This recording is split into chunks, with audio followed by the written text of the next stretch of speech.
The following program has been made possible not by corporate money, but, in fact, by viewers like you. So to help keep us making this show and acting out from the front lines, become a patron at patreon.com/actout. This week, the fight against the Dakota Access Pipeline rages on, despite a joint statement asking Big Oil to play nice. So let's take a look at the battle thus far and dissect the decisions made by both government and Big Oil. We're following the money trail. And finally, a young forest in the UK is revitalizing both people and planet after the fossil fuel industry left both for dead. From tweets to marching in the streets, this is Act Out.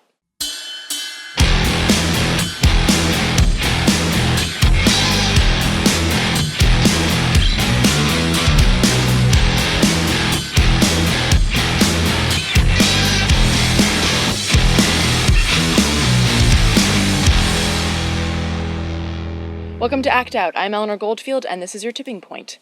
Money. It's the root of all evil policy. In those moments when you ask yourself, how could they possibly just stop, reverse, and remember? Money. If you've been following the protests against the Dakota Access Pipeline, then you know the basic gist. Energy Transfer Partners and their operator, Dakota Access, have a plan to transport roughly 400 to 570,000 barrels per day of crude oil from the Bakken oil fields in North Dakota to Patoka, Illinois. In order to do so, they gotta build a pipeline, like the one that did this, or this. But Eleanor, that's just pictures of pipelines leaking. Yeah, I know, because that's what they do. In 2015, there were more than 270 pipeline leaks. A 20-year study between 1995 and 2014 found that the average is about 280 pipeline leaks a year, totaling more than 220 million barrels of petroleum products leaked into the environment, with most of those accidents resulting from both equipment failure and corrosion.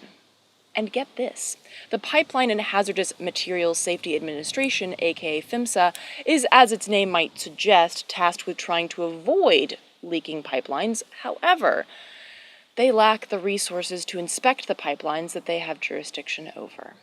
Consider this, as of 2015, PHMSA had jurisdiction over 72,466 miles of crude oil pipeline. That's just crude oil. They're also in charge of LNG, gas, petroleum products, and hazardous liquid pipelines. And all of those categories, roughly 2.7 million miles of pipeline, are watched over and inspected by 188 inspectors. So with this in mind, it might not come as much of a surprise that the majority of on-site pipeline inspection is done by the pipeline companies themselves. And now we can begin to see a bit of a problem. But that's not all. Apparently, to further cut down on pesky research and development, PHMSA also adopts dozens of safety standards written by the oil and gas industry. And I have plenty of expletives to throw at that nonsense, but as Carl Weimer, executive director of the Pipeline Safety Trust, more eloquently put it, this isn't like the fox guarding the hen house, it's like the fox designing the hen house. And in light of that, it makes sense that in the period between 2002 and 2010, for every 5 significant incidents reported at a hazardous liquid pipeline, the agency issued 1 fine. Because what's little hazardous liquid or oil spill between friends, huh? If I weren't so cynical of Congress ever doing anything useful, I'd say it's no surprise that in June of this year, Congresswoman Jackie Speier introduced a bill to hold PHMSA accountable, saying, quote, "Despite the deaths of 8 of my constituents in San Bruno in 2010, Congress continues to rubber stamp PHMSA's weak and ineffective oversight with each reauthorization. I refuse to accept the status quo from the oil and gas pipeline industry that explosions are a cost of doing business. We need to take every possible avenue to ensure that PHMSA fulfills its duties." If I were to hazard a guess, I'd say she doesn't get bankrolled by said oil and gas companies, or at the very least, not anymore. Her pals in Congress, however, yeah, they do. According to Open Secrets in 2015, the oil and gas industry pumped $129.9 million into lobbying Congress, $1.25 million of which came directly from Energy Transfer, the company pushing through the Dakota Access Pipeline. Furthermore, this year alone, Congress has received more than $22 million in direct contributions from the oil and gas industry, and the year's not over. nor indeed is the fight over the Dakota Access Pipeline, so my guess is that we're going to see those numbers rise even more in the coming months. And with all that money flowing to Congress, these oil and gas companies got to save some pennies where they can. For example, in the construction of the pipelines themselves. You may recall back in April, more than 16,000 gallons of TransCanada's oil spilled into South Dakota after a landowner discovered the leak. Evan Vokes, a former TransCanada materials engineer, would later testify to the Canadian Senate that neither of those facts were surprising. The latter because, quote, passersby or landowners are usually more reliable detectors of pipeline ruptures than automated leak detection systems employed by pipeline operators like TransCanada. Great. And the reason for that is the same reason why Vokes wasn't surprised that the damn pipeline leaked in the first place. Yeah, you guessed it, money. Apparently, many pipelines utilize cheap pipe in what's known as transitional welds at key joints that, put simply, suck. As Vokes bluntly put it, this project made the decision, consciously, that they thought they'd save some money and they would go as cheap as they could. So they bought cheap pipe and they used transitional welds. And as further elaborated, those welds are a problem because a tiny crack in a weld can leak for years before it's found, because leak detection systems are only capable of detecting leaks when a pipeline's volume drops by 2% in the course of a day. I don't know what 2% of 570,000 gallons is, but it's a lot. So really, we just need to have farmers walking around the veritable light year of shitty welding and shitty detectors, because both of those are about as useful as stopping oil leaks as a fucking colander, and probably just about as cheap. Spare the proper construction and spoil Congress and private security outfitted with pepper spray and attack dogs, as the saying goes. Think about it. Those meaty chunks of protester just cost this poor oil company another properly welded joint. Serves you right for peacefully protesting the sacred grounds of your ancestors and your drinking water. When this fucking pipeline leaks into said water supply, you'll have no one to blame but yourselves. And if you don't really know what the hell I'm talking about, let me quickly sum it up. The Dakota Access Pipeline will cross the Missouri River, which, by the way, supplies drinking water for millions, including, but certainly not limited to, the Standing Rock Sioux tribe. Indeed, the Dakota Access Pipeline is slated to cross 209 rivers, creeks, and tributaries, and an untold number of wetlands, not to mention the fact that the Dakota Access Pipeline will connect to another pipeline, twistedly named Sacagawea, that will then take the oil back across the Missouri in a different location. Meanwhile, a pipeline contractor who worked on Sacagawea said in a sworn testimony that he was ordered to not conduct a final inspection on the pipe before it was pulled under the river in July. He said whenever contractors did inspections, they found bare spots that needed to be recoated to prevent corrosion from the outside in. Shocking, but not surprising. When foxes build hen houses, there's going to be some gaping holes. And speaking of foxes, let's get back to those dogs. Less than 24 hours after Standing Rock Sioux filed court documents identifying sacred sites adjacent to the pipeline's projected path, Energy Transfer construction crews got up bright and early to bulldoze the exact areas described in the court documents. Tim Mentz, former historic preservation officer for the Standing Rock Sioux, filed the original papers on September 2nd. And in his support of motion for a temporary restraining order on construction, which was later denied, he described how the construction crews targeted these precise places of historical and cultural importance. I do not believe that the timing of this construction was an accident or coincidence. Based on my observations, the nearest area of construction in the right-of-way west of Highway 1806 is around 20 miles away. It appears that DAPL drove the bulldozers approximately 20 miles of uncleared right-of-way to access the precise area that we surveyed and described in my declaration. The work started very early in the morning, and they were accompanied by private security with dogs and with a helicopter overhead, indicating that the work was planned with care and that controversy was expected. And indeed, controversy ensued, as expected, when protectors flocked to these sacred sites in order to halt further destruction, only to be met with pepper spray and attack dogs, who bit 6 people, including a pregnant woman and a child, making it even more clear that their intention was to get this shit cleared, so that a few irreplaceable artifacts in sacred land wouldn't stand in the way of their goddamn pipeline. Because pipelines make money, and dead people don't. As Dallas Goldtooth, executive director of Indigenous Environmental Network, explained, in order for construction to be halted, the North Dakota State Historic Preservation Office had to come and officially survey the site, because it was in their jurisdiction. So what did Dakota Access do? They plowed through the land before the SHPO could come to do the surveys. And as Ben Alex Dupree, member of the Cheyenne River Sioux, told DSmog blog, the company knows that they can just bulldoze the site, destroy the evidence, and pay a fine. Because that's how we treat big oil and gas. Slap on the wrist, thank you, carry on. And this is how we treat Native Americans. It's your fault for being on our land before we got here. Which was made even more evident this past Friday when a federal judge denied the Standing Rock Sioux request to halt construction of the pipeline, claiming that there was no evidence to suggest that they would suffer from its construction. Less than an hour later, however, the Army, the DOJ, and the Department of the Interior issued a joint statement halting construction on federal lands, quote, bordering or under Lake Oahe until it can determine whether it will need to reconsider any of its previous decisions. Therefore, construction of the pipeline on Army Corps land, bordering or under Lake Oahe, will not go forward at this time. In the interim, we request that the pipeline company voluntarily pause all construction activity within 20 miles east or west of Lake Oahe. So we'll get to that request in voluntary jargon in a minute, but first, let's see about this Lake Oahe.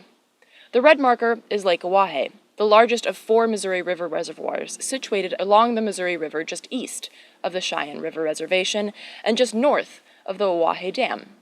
Keep that upside-down Y shape below the river in mind, because you'll see it again.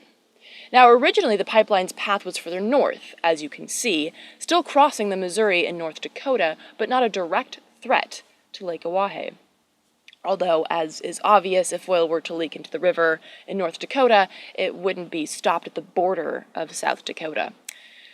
But now, the proposed path crosses right under Lake Oahe. There's that upside-down Y area again, because officials decided that to have it so close to the capital of Bismarck as originally planned would be dangerous in case of a leak. But, fuck this lake and its drinking water, because fuck indigenous peoples, their land, their water, and their lives. So, now that we understand why Oahe, what the hell does Friday's decision really mean? Well, unfortunately, not that much. As Joy Brown explained in a live video last Friday, this joint statement is essentially, quote, asking Dakota Access not to do any construction 20 miles east or west. It's just voluntary. Although the company does not currently have access to Army Corps land, which includes under the river, they are, quote, still laying pipe in South Dakota. They're still laying pipe in Iowa. And she reminded people that the James River and the Mississippi rivers are also at risk. She closed with saying, quote, it's a win, but it's also a cautious win. The Sacred Stone camp echoed that statement with experienced cynicism as to the do-gooding of the U.S. government, posting, quote, we have seen time and time again a consistent strategy from the state in these situations. String out the process, break it to us gradually to avoid a big confrontation, present the illusion of careful, thoughtful review of the case, tempt us with promises of modest reforms, but then in the end, make the same decision that serves money, not people. So far, this is just talk, not actions, and actions are all we should care about. Stop the pipeline, and then we'll celebrate. We're not leaving until this is over. Indeed, someone at the camp told us that protectors are gearing up to winterize, and the plan is to stay there indefinitely. The Standing Rock Sioux also plan to appeal the court decision that came down just before the joint statement, but are also realistic in their expectations, explaining their plans to go to the U.S. Court of Appeals if their initial appeal is ignored. So, The fight continues. Taking a line from Rousseau, the idea isn't to throw garlands on our chains, it's to remove the chains. And going up against a multi-billion-dollar, totally unchecked and unaccountable industry with a "please, do you think, would you mind, sir," isn't going to cut it. So to learn more and to join the solidarity fight to specifically target the financial institutions making this pipeline possible through a $3.75 billion line of credit, such as Bank of America, HSBC, UBS, Goldman Sachs, Wells Fargo, JP Morgan Chase, and others, visit nodaplsolidarity.org. So finally today, moving on from the destruction of the planet to the reconstruction of the planet, let's take a look at the National Forest. Located in central England, the National Forest is a 200-square-mile environmental project that sits smack dab in the middle of a former mine. Yes, a mine. A few million trees later, and it's now a veritable oasis that has not only boosted the health of both people and planet, but indeed the economy as well. John Everett, the chief executive of the National Forest, joined us to offer up further insight into this incredible project. Take a look. The idea really is about trying to get this whole approach to sustainability working from the community upwards. It was very much a test bed for how you can do environmentally led regeneration. And the reason that it came to this part of the Midlands in England was because of community support, and people wanted it here. And they'd had decades of heavy industry, coal mining, clay mining, aggregate extraction, granite extraction. And the idea was to say, well, how do you restore that landscape? And how do you restore it to something which would set us up for the future and set up the economy and the community development alongside the environmental change? And that's really what's happened. And tree planting has been the key to it. It's been the thing that's bound everyone together into an initiative that they can buy into. So I'm curious, I mean, with mining practices, it completely depletes the land. So how were you even able to get trees and things to grow back into these depleted soil areas? Well, our restoration policies are very good here.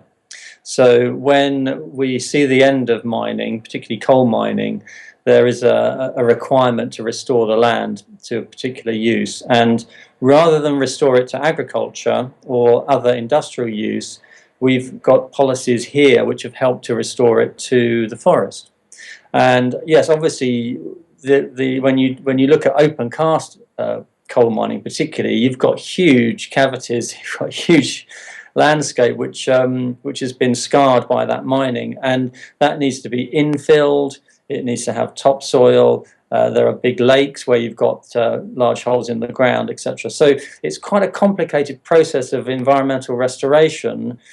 So, and I guess that would touch upon the idea that Britain just has better policies on those things than the US, which is not surprising. But there's been a lot of talk in the US about this idea about just transition, and we've covered it on our show as well. So how is the National Forest not just addressing the climate change issue, but also building economic opportunities from this environmental transition?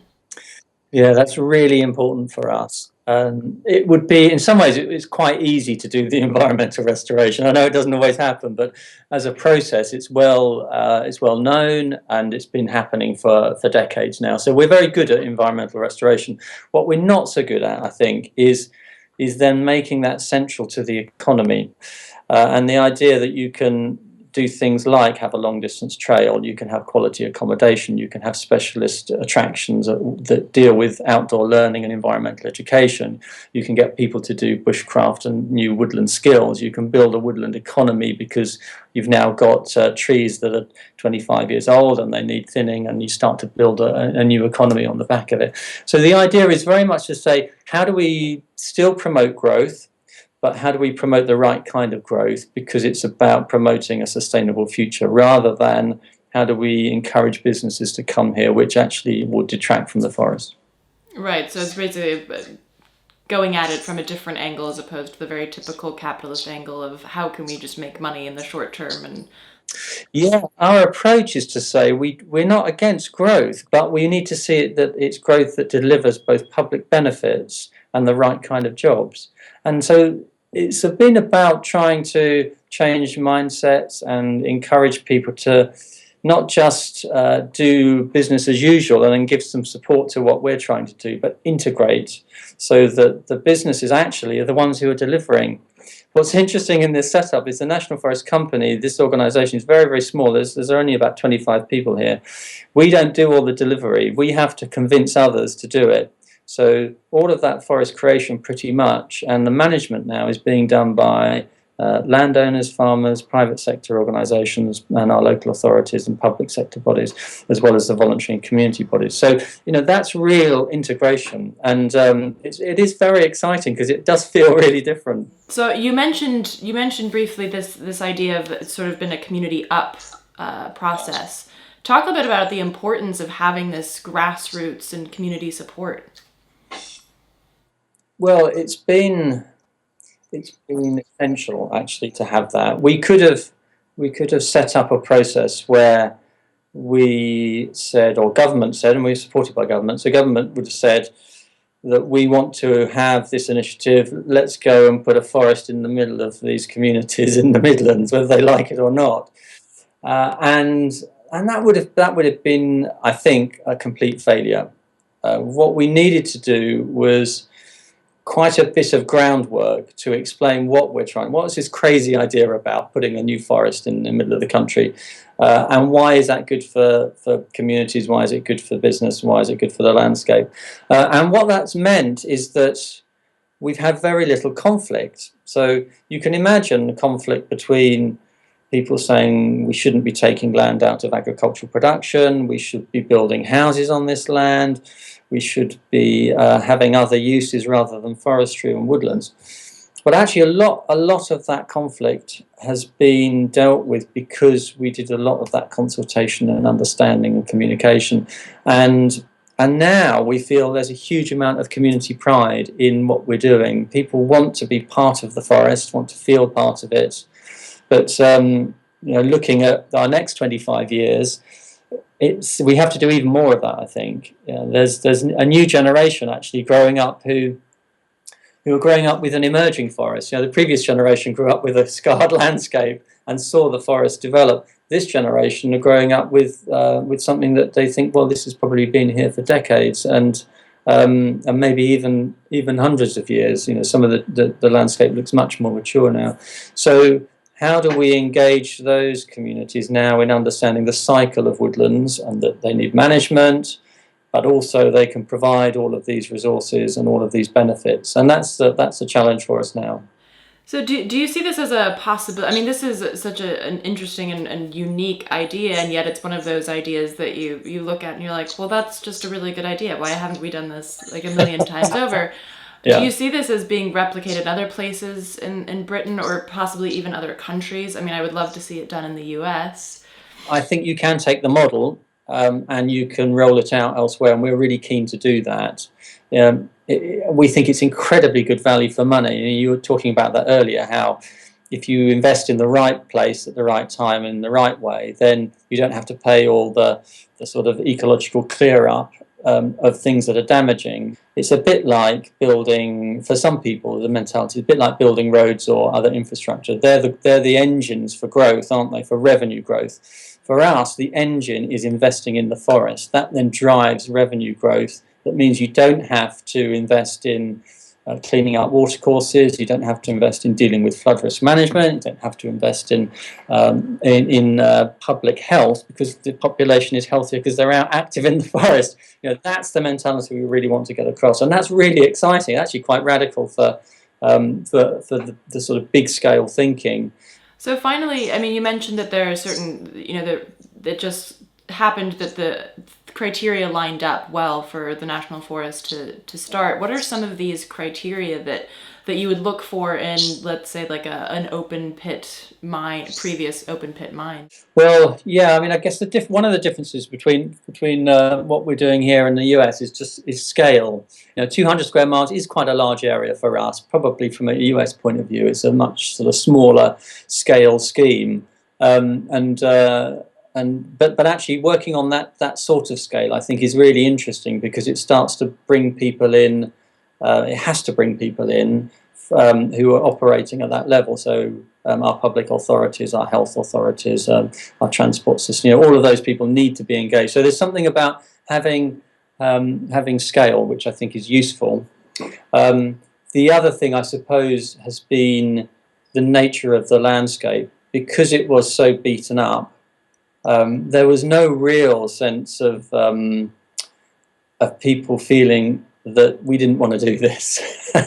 Something had to be done to shift what was an economy that had died, really. The coal extraction industry was on its last legs, really.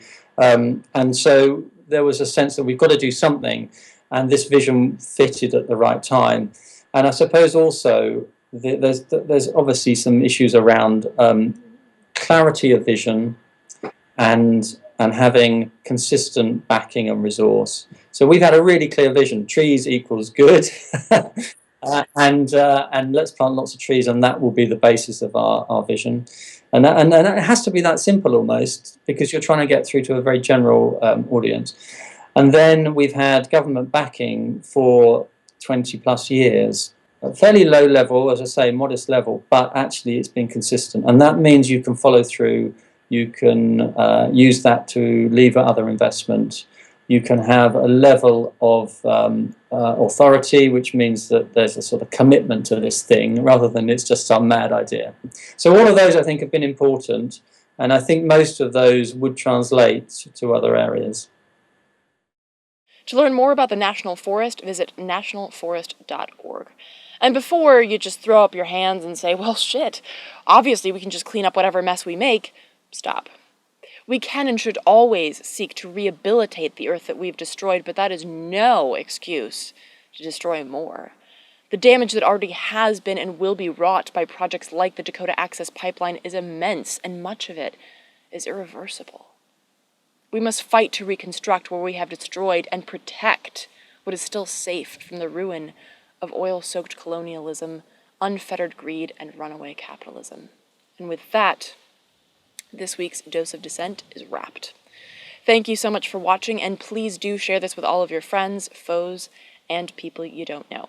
Check out the last slide to see the sites mentioned in this week's show, and be sure to follow us on Twitter, like us on Facebook, and subscribe on YouTube. Until next week, good night and act out. And real quick, to keep independent, non-corporatized media like this show going, donate at Occupy.com/donate. If you'd like to donate directly to Act Out, visit patreon.com/actout.